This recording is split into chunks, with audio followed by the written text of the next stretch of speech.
Newsfirst at 9. Good evening and welcome to Primetime News, live from the Newsfirst Centre here in Colombo. I'm Madhushka Balasurya. I'm Stephanie Lazarus. Let's start off with a look at the headlines. The headlines on Newsfirst at 9. Federation of International Cricketers Association rejects the ICC's draft proposal. 4 power plants remain inoperative. Minister T.B. Ekanayaka says that the opposition leader has established another new record.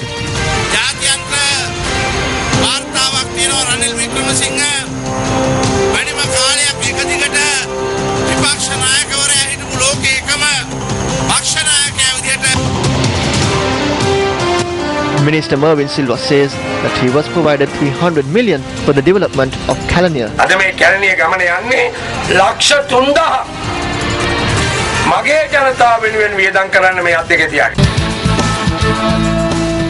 We start off tonight's news with news from the world of sport. The Federation of International Cricketers Association has voiced its objection to the ICC's controversial proposal that would effectively place Australia, England and India in charge of the World Game. That's right, Madhushka. Executive Chairman of FICA, Paul Marsh, said that FICA was extremely concerned about the future of international cricket and requests the other 7 ICC board members to reject the proposal at next week's board meeting.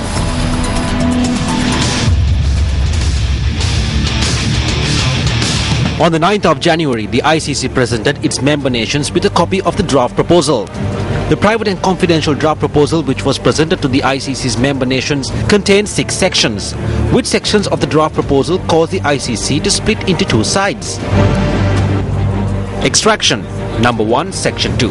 The membership of EXCO will consist of 1 representative of the ECB, 1 representative from CA and 1 representative of the BCCI, with a rotating annual chairmanship between the 3 nominees. The ICC Executive Board will nominate 1 director from among the other Executive Board full member nominated directors to be the 4th member of the EXCO. Section 3.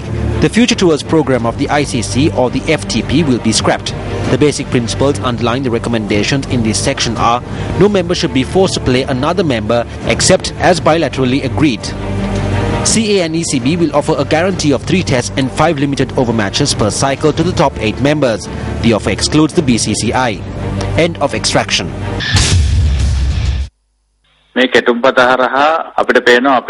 Through this draft proposal, we will see a drastic reduction in the funds that we receive, and it will also reduce our chances of playing against big teams in the world when they dissolve the Future Tours program of the ICC. This will result in the talent of our players not developing. Today what I see is that big countries such as Australia, England and India have already taken control of our country, and now they are doing the same with our cricket, and I believe that our cricket administration does not have the backbone to speak out about this. In the past, we saw how many of these officials worked with the Indian Cricket Board for their personal benefits. By this, they got many benefits and advantages. Even today, I believe that these individuals will get $2 million into their pockets by agreeing to this proposal.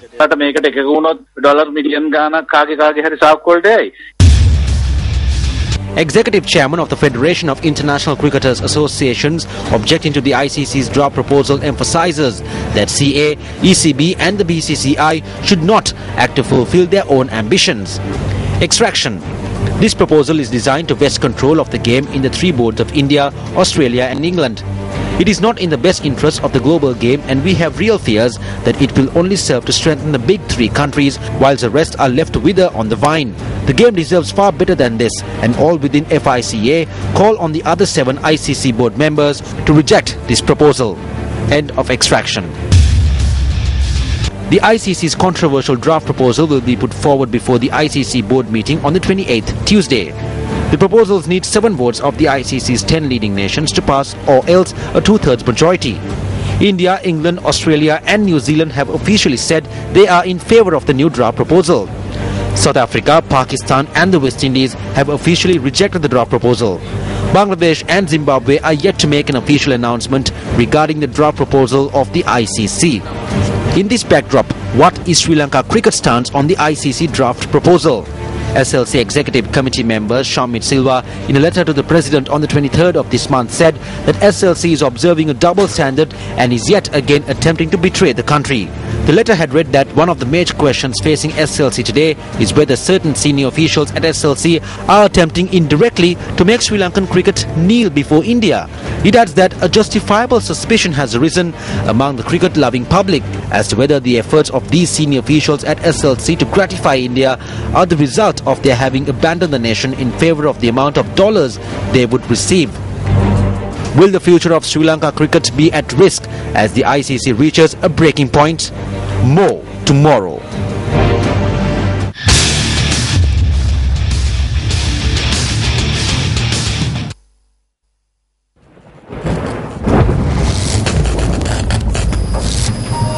Now moving on to one of our headline-making stories here at home. 4 power plants that are under the purview of the Ceylon Electricity Board remain inoperative.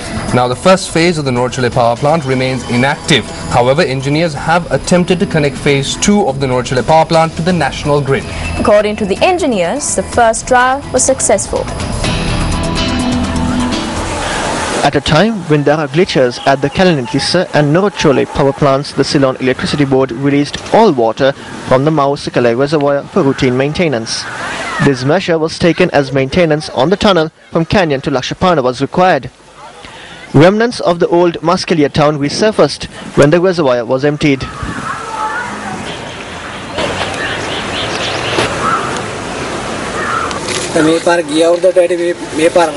They released a lot of water. They have emptied the tank for maintenance. We do not receive a continuous supply of electricity. There are power cuts. It will take a long time for the reservoir to fill. There is not much rain these days. In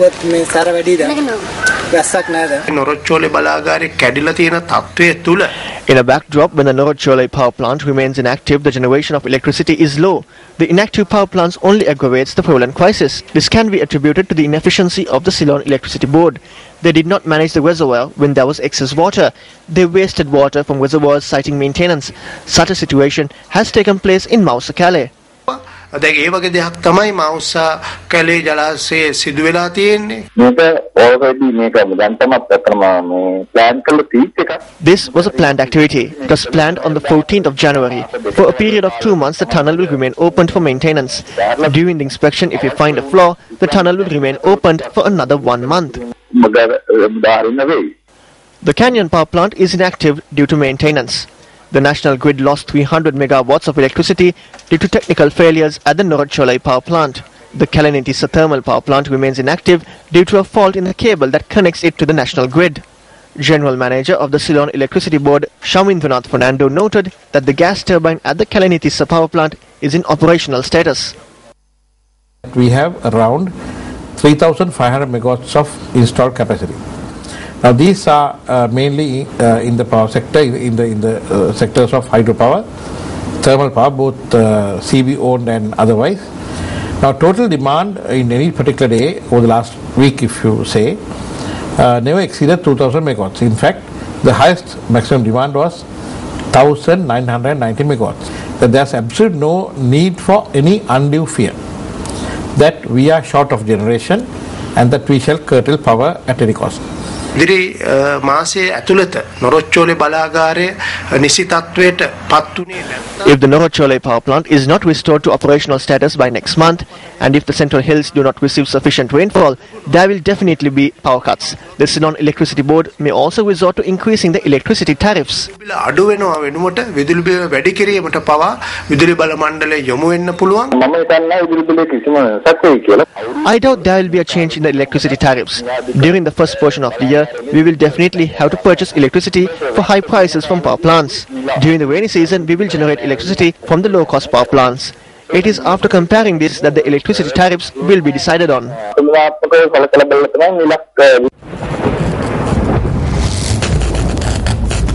If you're just tuning in, you're watching Newsfirst Primetime News, and up next is the newspaper cartoon of the day.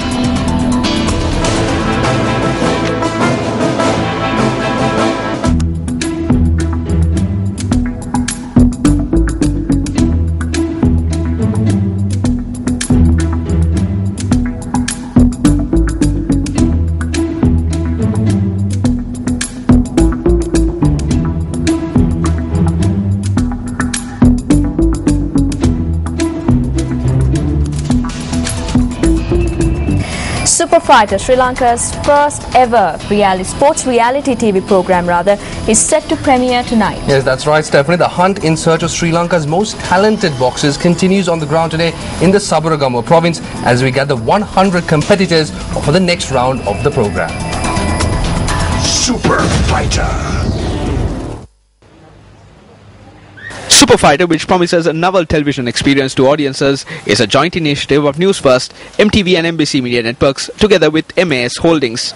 The aim of Super Fighter is to unearth hidden boxing talent and bring them to the national and international arena. Trials to select 100 boxers who would take part in the second round of the program were held today as well at the Ratnapura Sivali Central College. Over 500 boxers who participated in a training camp held yesterday took part in today's trials. Boxers are being selected under 4 weight categories. Incidentally, trials take place on a boxing ring built to international specifications.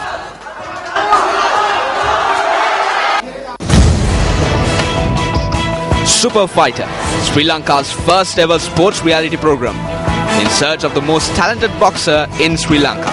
Premiering on Sirius TV tonight at 10:30. Newsfirst at 9. Welcome back to the news. Now, President Mahinda Rajapaksa attended a special puja this morning at the Sri Sambuddha Loka Viharaya in Colombo.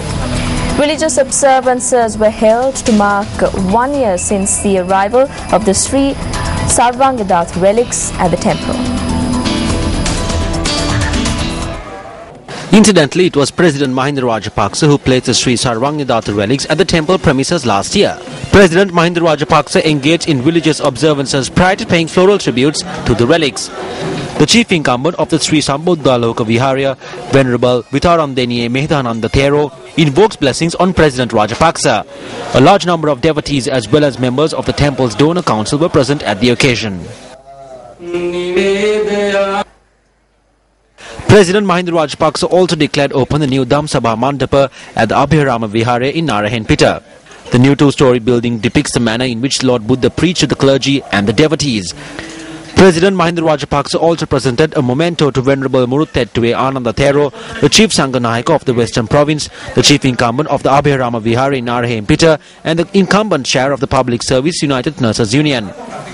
The memento was presented ahead of the prelate's 71st birthday, which falls tomorrow.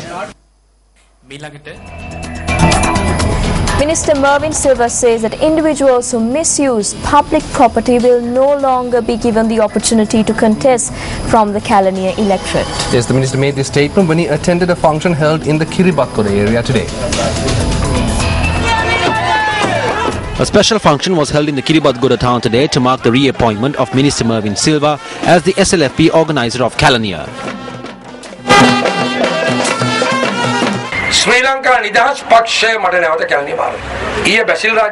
The SLFP gave back Kalaniya to me. Yesterday a meeting was held for all organisers under the auspices of Minister Basil Rajapaksa and the Ministry of Economic Development. The meeting was headed by Minister Basil Rajapaksa. I was in the next seat of power. We received a total of 300 million rupees for the development of Kalaniya. I was personally given 30 million rupees.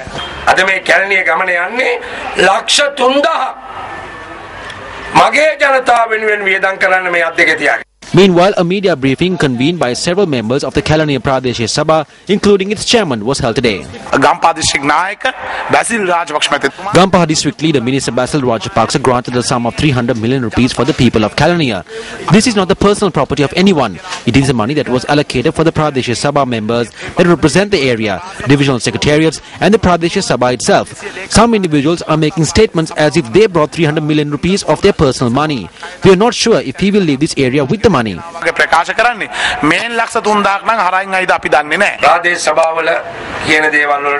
will instruct Pradesh Sabha members to answer the questions posed by Pradesh Sabha members. However, if a member of parliament questions me, then I am ready to answer promptly. I am even ready for a debate.